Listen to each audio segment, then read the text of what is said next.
उज्जैन नगरी में राजा विक्रमादित्य का शासन था। उनकी बुद्धिमत्ता, साहस और न्यायप्रियता की कहानियां दूर दूर तक फैली हुई थीं। लोग कहते थे कि विक्रमादित्य का सिंहासन कोई साधारण सिंहासन नहीं था। ये देवताओं द्वारा दिया गया एक जादुई सिंहासन था, जो सत्य और धर्म की रक्षा करता था। इस सिंहासन पर बैठने वाला राजा कभी अन्याय नहीं कर सकता था। लेकिन एक रात विक्रमादित्य के सामने एक ऐसी चुनौती आई जिसने उनकी बुद्धि और साहस की सच्ची परीक्षा ली। पहली रात, रहस्यमयी साधु का आगमन। उज्जैन का राजमहल रात के सन्नाटे में डूबा हुआ था। अचानक एक वृद्ध साधु राजमहल के द्वार पर प्रकट हुआ। उसका चेहरा रहस्यमयी था और उसकी आंखों में अजीब सी चमक थी। उसने पहरेदारों से कहा, मुझे राजा विक्रमादित्य से मिलना है। उनके लिए एक महत्वपूर्ण संदेश है। पहरेदारों ने साधु को राजा के सामने पेश किया। विक्रमादित्य ने साधु का स्वागत किया और पूछा, महात्मा, आप इतनी रात को यहां क्यों आए हैं? आपका संदेश क्या है? साधु ने गहरी सांस ली और कहा, हे राजा, तुम्हारी बुद्धिमत्ता और साहस की ख्याति मैंने सुनी है, लेकिन क्या तुम 7 आत्माओं की परीक्षा देने को तैयार हो? ये आत्माएं तुम्हें 7 चुनौतियां हुआ देंगी। यदि तुम इन चुनौतियों को पार कर लोगे, तो तुम्हें वह ज्ञान प्राप्त होगा जो इस संसार में कोई और नहीं जानता। लेकिन यदि तुम असफल हुए, तो तुम्हारा अंत निश्चित है। विक्रमादित्य ने मुस्कुराते हुए कहा, मैं किसी भी चुनौती से नहीं डरता। बताइए, ये आत्माएं कौन हैं और उनकी परीक्षा क्या है? साधु ने कहा, हर रात एक आत्मा तुम्हारे सामने आएगी और तुम्हें एक कहानी सुनाएगी। कहानी के अंत में एक सवाल होगा। तुम्हें सही जवाब देना होगा। यदि तुम गलत जवाब दोगे, तो आत्मा तुम्हारी जान ले लेगी। क्या तुम तैयार हो? विक्रमादित्य ने बिना हिचकिचाए स्वीकार कर लिया। साधु ने एक रहस्यमयी मुस्कान बिखेरी और गायब हो गया। उस रात से विक्रमादित्य का 7 आत्माओं के साथ एक अनोखा सफर शुरू हुआ। पहली आत्मा, लालच का जाल। पहली रात जब चांद आसमान में चमक रहा था, एक आत्मा राजमहल में प्रकट हुई। उसका रूप धुंधला था और उसकी आवाज ऐसी थी मानो हवा में गूंज रही हो। आत्मा ने कहा, हे विक्रमादित्य, मैं पहली आत्मा हूं। मेरी कहानी सुनो और सवाल का जवाब दो। कहानी। एक गांव में एक गरीब लकड़हारा रहता था, जिसका नाम मोहन था। वह मेहनत से लकड़ियां काटता और उन्हें बेचकर अपने परिवार का पेट पालता था।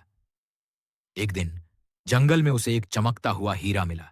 वह हीरा इतना कीमती था कि उसे बेचकर वह रातों रात अमीर बन सकता था। लेकिन उसने सोचा, अगर मैं इसे बेचूंगा तो लोग मुझसे जलन करेंगे। शायद इसे छिपाना बेहतर होगा। मोहन ने हीरा अपने घर में छिपा दिया, लेकिन लालच ने उसे जकड़ लिया। वह हर समय हीरे की चिंता में डूबा रहता। उसे नींद नहीं आती थी। वह खाना भूल गया और उसका परिवार भूखा रहने लगा। एक दिन एक चोर ने उसके घर में सेंध लगाई और हीरा चुरा लिया। मोहन टूट गया। उसने अपनी मेहनत से कमाए पैसे भी खो दिए, क्योंकि वह हीरे की रखवाली में लगा रहता था। आत्मा ने सवाल पूछा, विक्रमादित्य, बताओ, मोहन की सबसे बड़ी गलती क्या थी? और अगर तुम उसके स्थान पर होते तो क्या करते? विक्रमादित्य का जवाब। विक्रमादित्य ने गहरी सांस ली और कहा, मोहन की सबसे बड़ी गलती थी लालच में पड़ना। उसने हीरे को अपने पास रखा, लेकिन उसका उपयोग नहीं किया। अगर मैं मोहन की जगह होता, तो मैं हीरे को बेचकर अपने परिवार के लिए बेहतर जीवन बनाता। मैं उस धन का उपयोग गांव में एक स्कूल या अस्पताल बनाने में करता, ताकि सभी को लाभ हो। लालच ने मोहन को अंधा कर दिया और उसने अपनी मेहनत और परिवार को खो दिया। आत्मा ने मुस्कुराते हुए कहा, तुमने सही जवाब दिया विक्रमादित्य। लालच इंसान को नष्ट कर देता है। तुमने पहली परीक्षा पास कर ली। कहकर आत्मा गायब हो गई। दूसरी आत्मा, विश्वासघात का दर्द। दूसरी रात एक और आत्मा प्रकट हुई।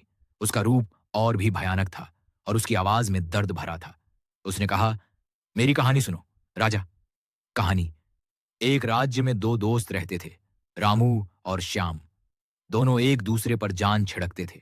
रामू एक व्यापारी था और श्याम एक सैनिक। एक दिन रामू ने श्याम से कहा, मुझे एक बड़े सौदे के लिए दूसरे राज्य जाना है। मेरे पास एक कीमती माणिक है। इसे तुम अपने पास रखो, मैं लौटकर इसे ले लूंगा।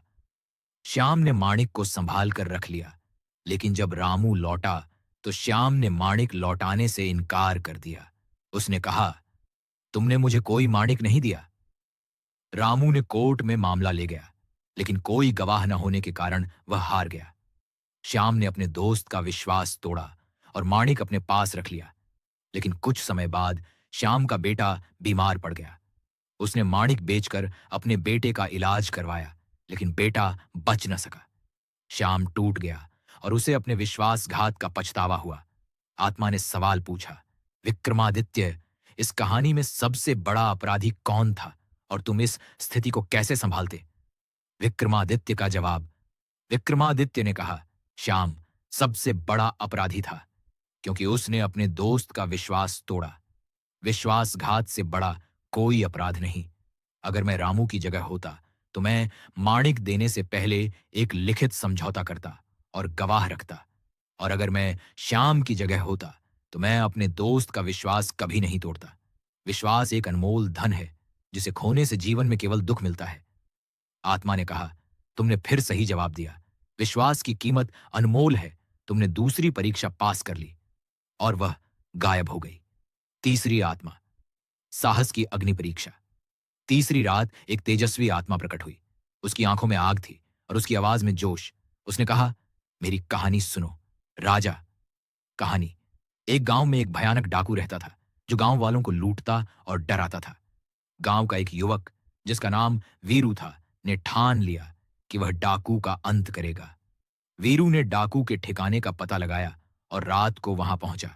लेकिन डाकू ने उसे पकड़ लिया और कहा, तुम्हें जीवित छोड़ने के लिए एक शर्त है। तुम्हें आग के घेरे से गुजरना होगा। अगर तुम बच गए तो मैं गांव छोड़ दूंगा। वीरू ने हिम्मत दिखाई और आग के घेरे से गुजर गया। वह बुरी तरह झुलस गया, लेकिन जीवित बच गया। डाकू ने अपनी बात रखी और गांव छोड़ दिया। लेकिन गांव वालों ने वीरू की मदद नहीं की। वे डर गए कि डाकू फिर लौट आएगा। वीरू अकेला पड़ गया और उसकी हालत बिगड़ती चली गई। आत्मा ने सवाल पूछा, विक्रमादित्य, इस कहानी में सबसे बड़ा दोषी कौन था और तुम क्या करते? विक्रमादित्य का जवाब। विक्रमादित्य ने कहा, गांव वाले सबसे बड़े दोषी थे। वीरू ने उनके लिए अपनी जान जोखिम में डाली, लेकिन उन्होंने उसका साथ नहीं दिया। अगर मैं वीरू की जगह होता तो मैं पहले गांव वालों को एकजुट करता और उनकी मदद से डाकू का सामना करता। और अगर मैं गांव वाला होता तो मैं वीरू का साथ देता और उसकी मदद करता। साहस तभी सार्थक होता है जब समाज उसका सम्मान करे। आत्मा ने कहा, तुमने सही जवाब दिया। साहस और एकता दोनों जरूरी हैं। तुमने तीसरी परीक्षा पास कर ली। और वह गायब हो गई। चौथी आत्मा, प्रेम का बलिदान। चौथी रात एक कोमल आत्मा प्रकट हुई। उसकी आवाज में उदासी थी। उसने कहा, मेरी कहानी सुनो। राजा। कहानी। एक गांव में एक सुंदर कन्या रहती थी, जिसका नाम राधा था।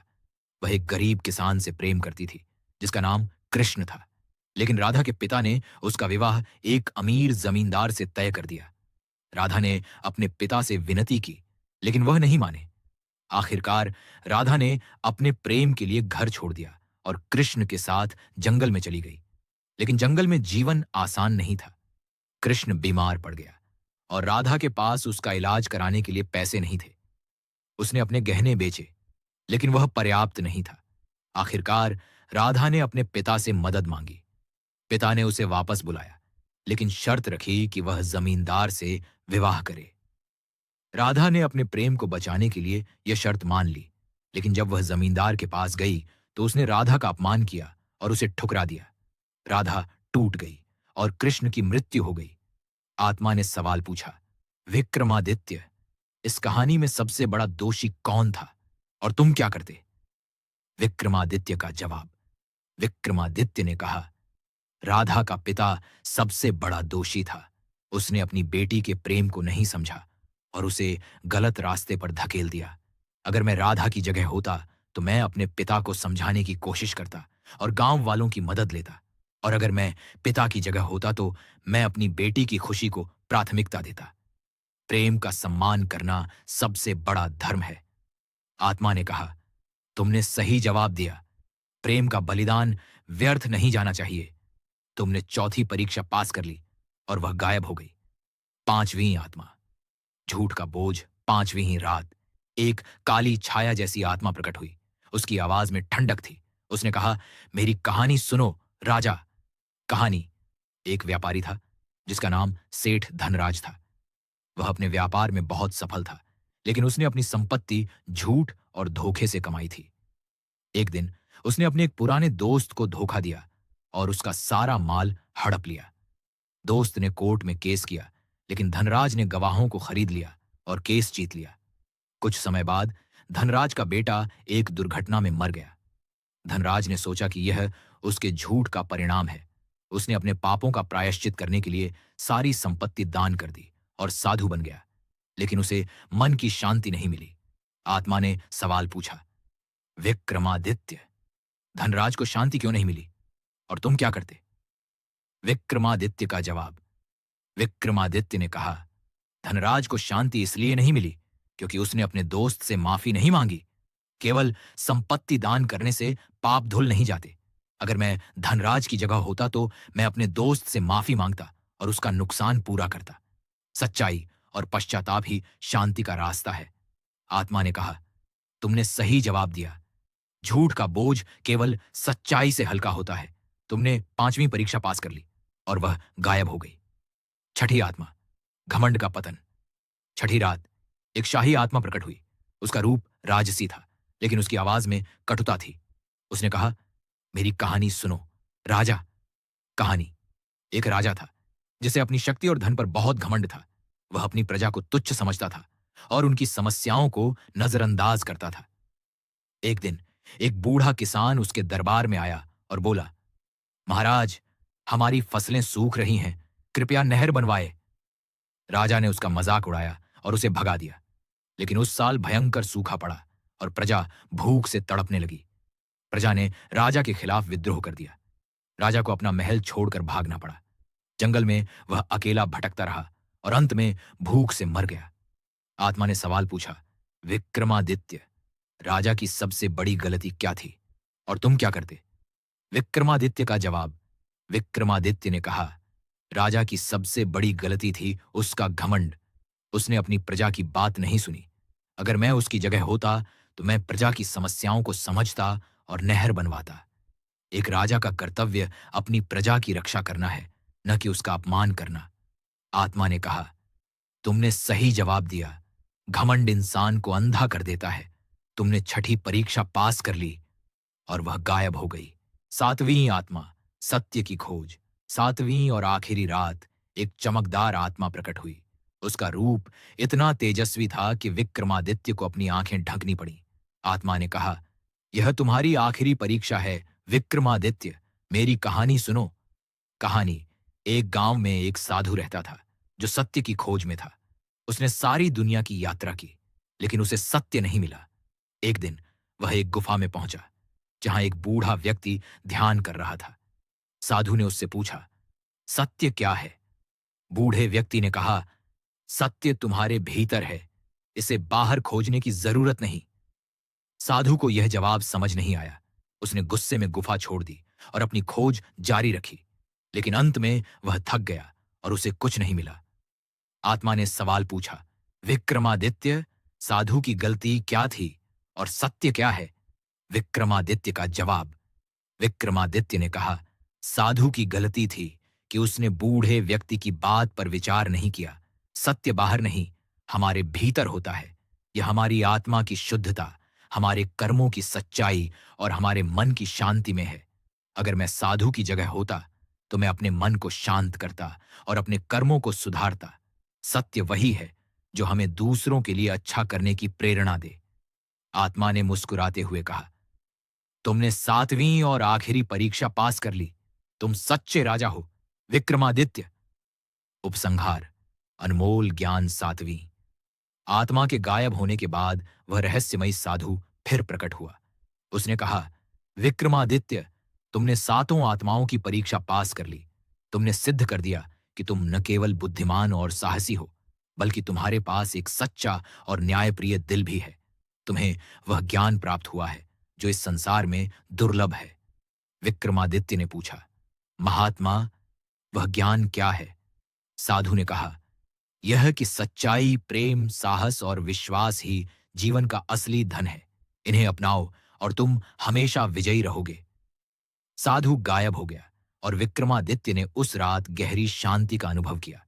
उन्होंने इस ज्ञान को अपनी प्रजा के साथ बांटा और उज्जैन को और भी समृद्ध और सुखी बनाया।